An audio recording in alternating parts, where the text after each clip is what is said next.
you ready? I'm ready. Are you ready? I'm ready. Let's go. Oh, hey, let's do this.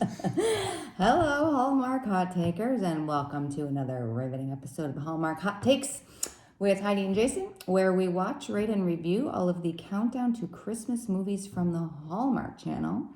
And here to explain that rating system, There's a rating system. it's Jason. This is a candy cane rating system where we each award the movie half to five candy canes, combine them together out of a possible 10 candy canes. And that is based on how much we liked or disliked this movie.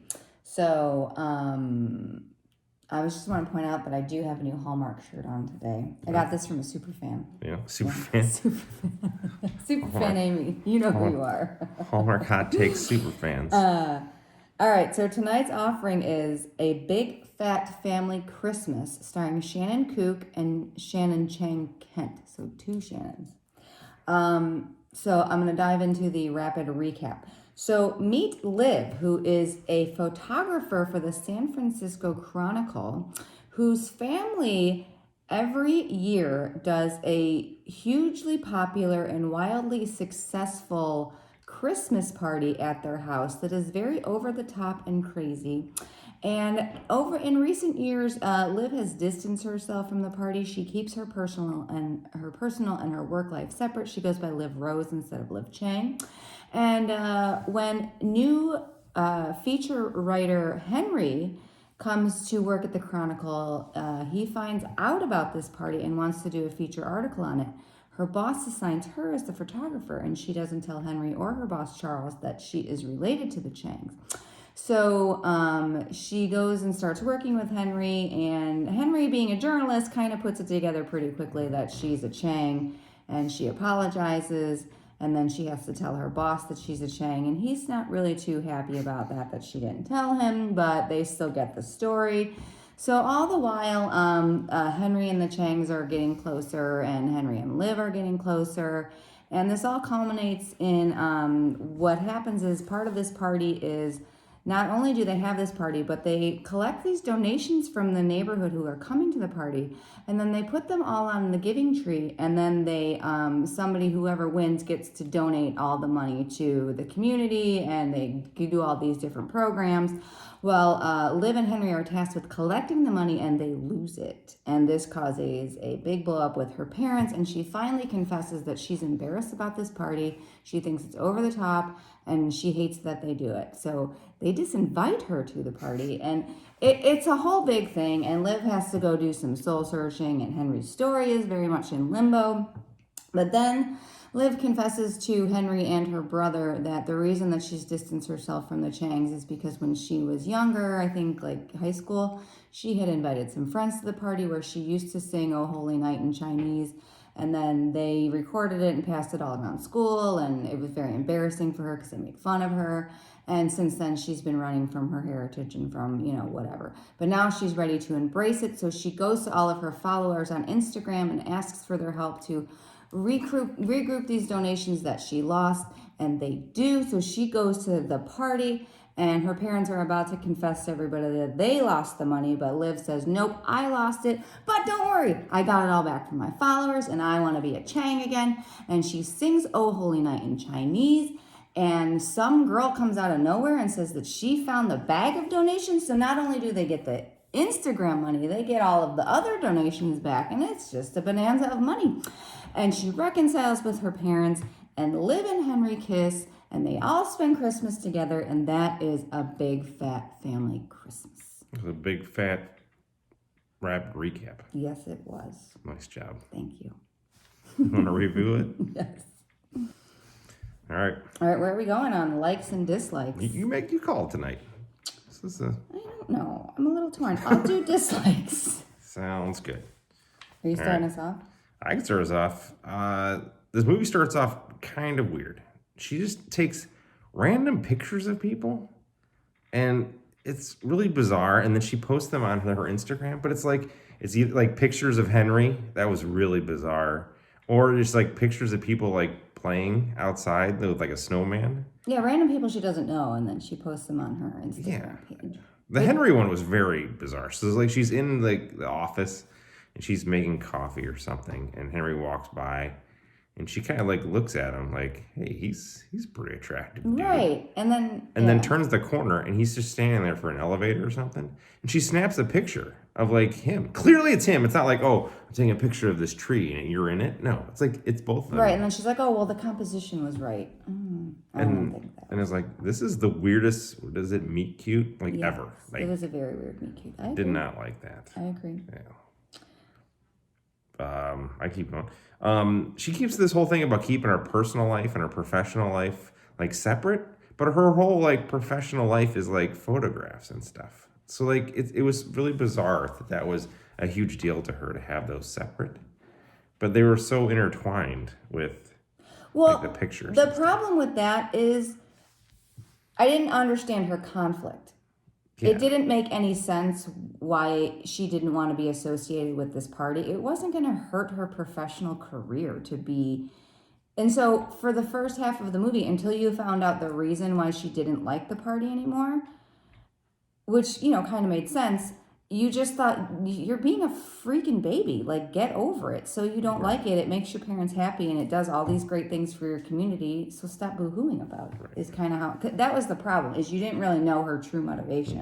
Okay. That I was could buy that. kind of what I didn't like. Then she was a total baby about the thing, and she left Henry high and dry. Like, After she lost all the money. after she lost all the money and had the blow up with her parents, she's like, I'm out, I can't do this. And it's like, everything's riding on it for him. Like, this is a big deal for him to be successful. He even talks about how he comes to America, and like, that's one of the successes in being in.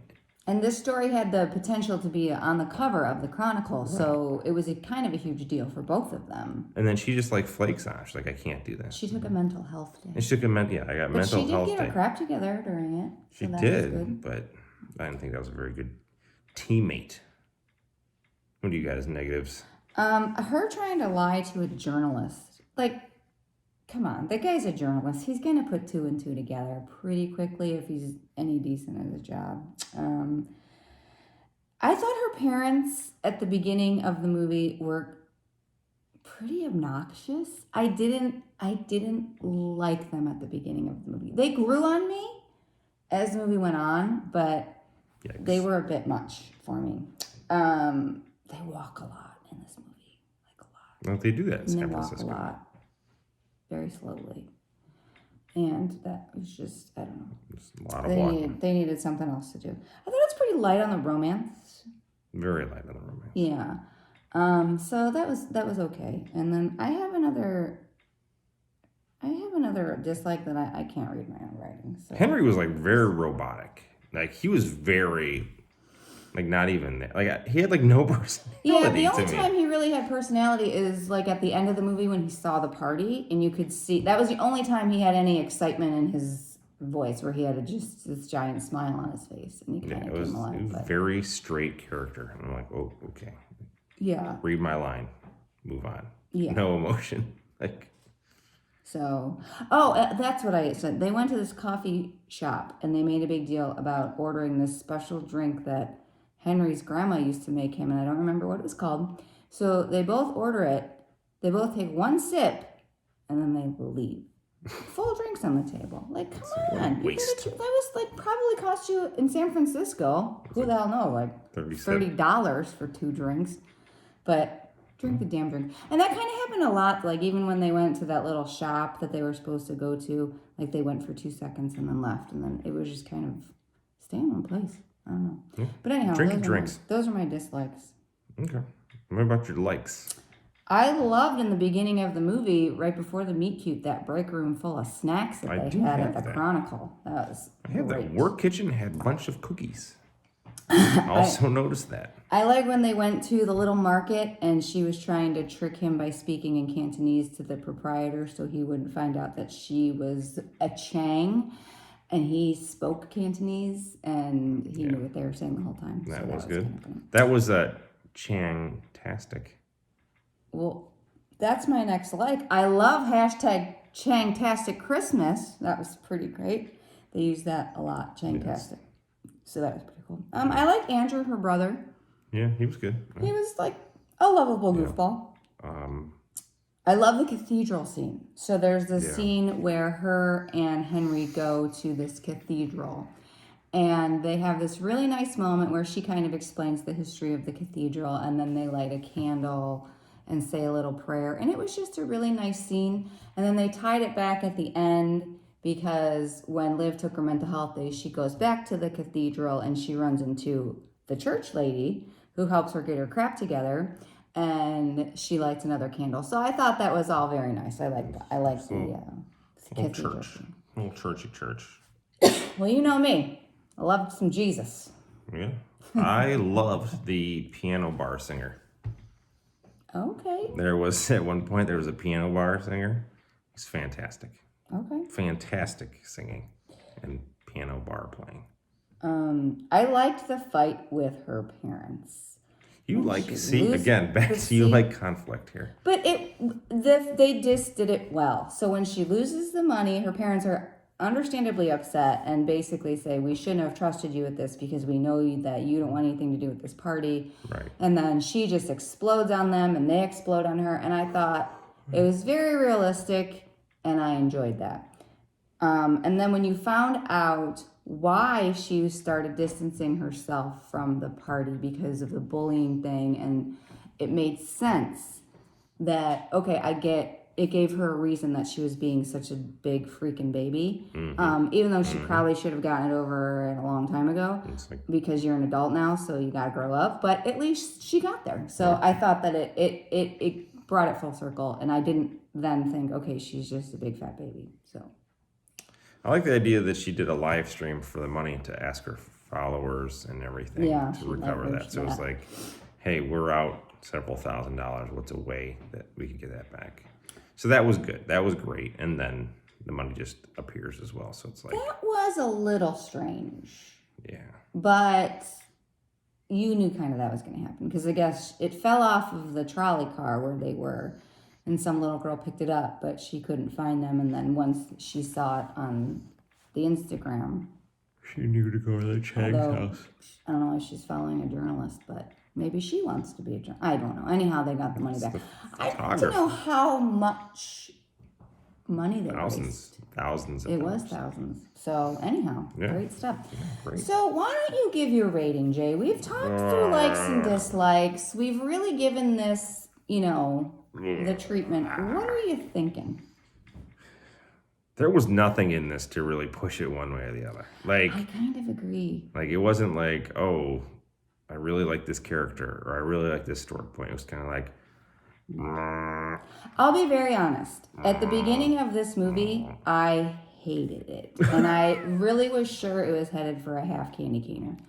But it definitely clawed its way back. And I started to enjoy it more as it went on. But the first half hour-ish, I was like, oh, no.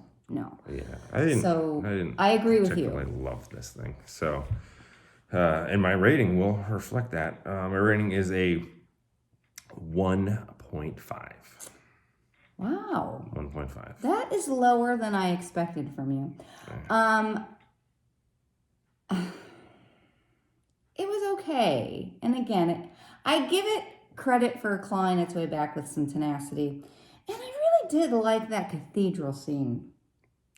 It had very little to do with the whole No, movie. it didn't. It was her. That was like her center. That's where she got her crap together. She met the church lady there.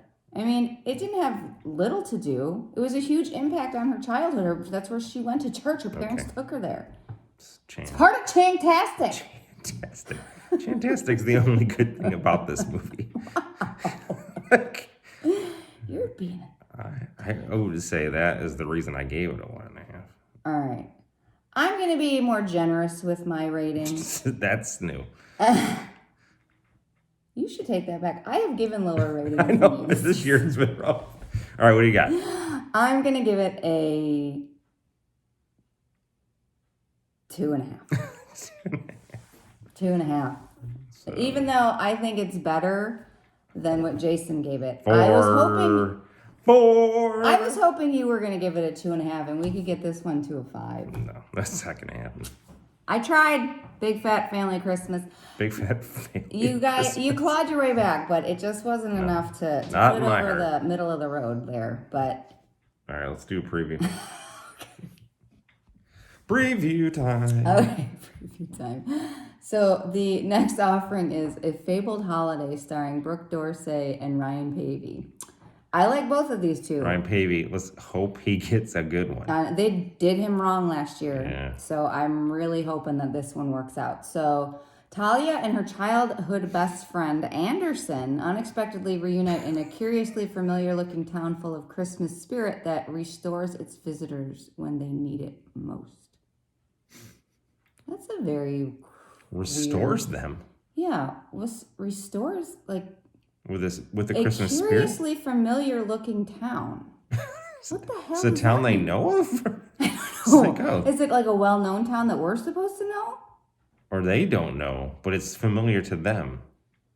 That restores their spirits. Maybe this is part of the multiverse of Hallmark. The Hallmark verse is a multiverse, so Yeah. we don't know. Oh, They yeah. could do lots of this. Okay. Oh, we have to pay for that. That was that. I know. Can't Am I mention- not allowed to do that? Disney's gonna be all over us Oh, now. stop! I know we'll get a cease and desist Cease and letter. desist letter is when it like loads. It's like checking for copyrights, and boom, we're gonna get And they shut mentioned Dr. down. Strange. Maybe we'll get more followers. I'm gonna hashtag Dr. Strange when I do this right up. He's gonna show up like right in that corner over there. All right. We'll see Have you a good next night. time. See ya.